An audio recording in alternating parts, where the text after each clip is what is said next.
দেখো, figure 1 shows the configuration of main scale and vernier scale before measurement, and figure 2 shows the configuration corresponding to the measurement of diameter d of a tube.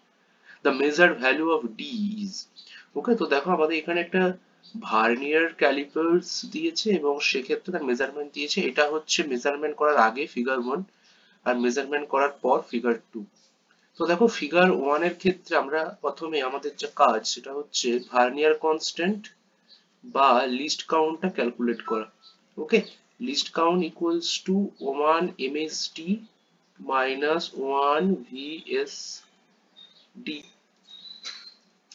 ওকে, তো দেখো এক্ষেত্রে আমরা দেখে নিই। দেখো main স্কেলের 1 2 3 4 5 6 7 ঘরের সাথে ভার্নিয়ার স্কেলের 1 2 3 4 5 6 7 8 9 10 ঘর ম্যাচ করেছে। ওকে, জিরোটা বাদ দিয়ে 1 2 3 4 5 6 7 8 9 10।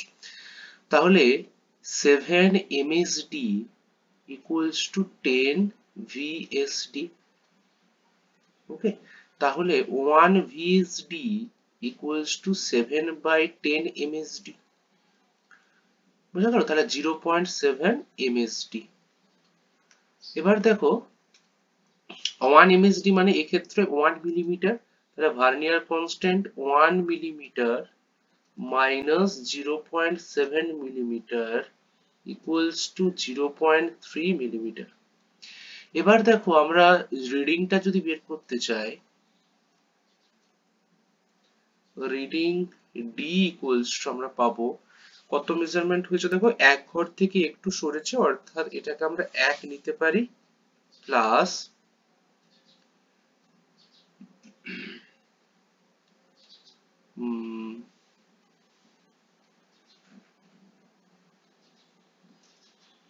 প্লাস আমাদের ভার্নিয়ার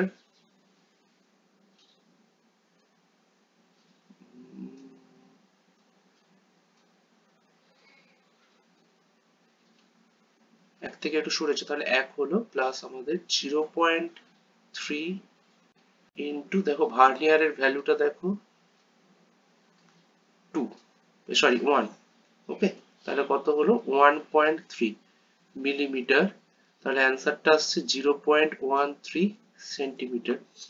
তো দেখো ভার্নিয়ারটা কি করে বের করলাম, এটা তো ভার্নিয়ারের 0 1 2 3 4 5 6 7 8 9 এন্ড এটা হচ্ছে 10। বোঝা গেল? তো দেখো ভার্নিয়ারের 1 টা এক্স্যাক্টলি ম্যাচ করেছে, তাহলে এক্ষেত্রে ভার্নিয়ারের রিডিং হবে 1। তাহলে অরিজিনাল রিডিং কি করে বের করি, যে measured value in main scale plus vernier constant into ভার্নিয়ারের রিডিং। তাহলে 1.3 মিলিমিটার হচ্ছে, তার মানে 0.13 সেন্টিমিটার। ওকে, তো এই ক্ষেত্রে আমাদের কারেক্ট চয়েস হয়ে যাবে অপশন সি।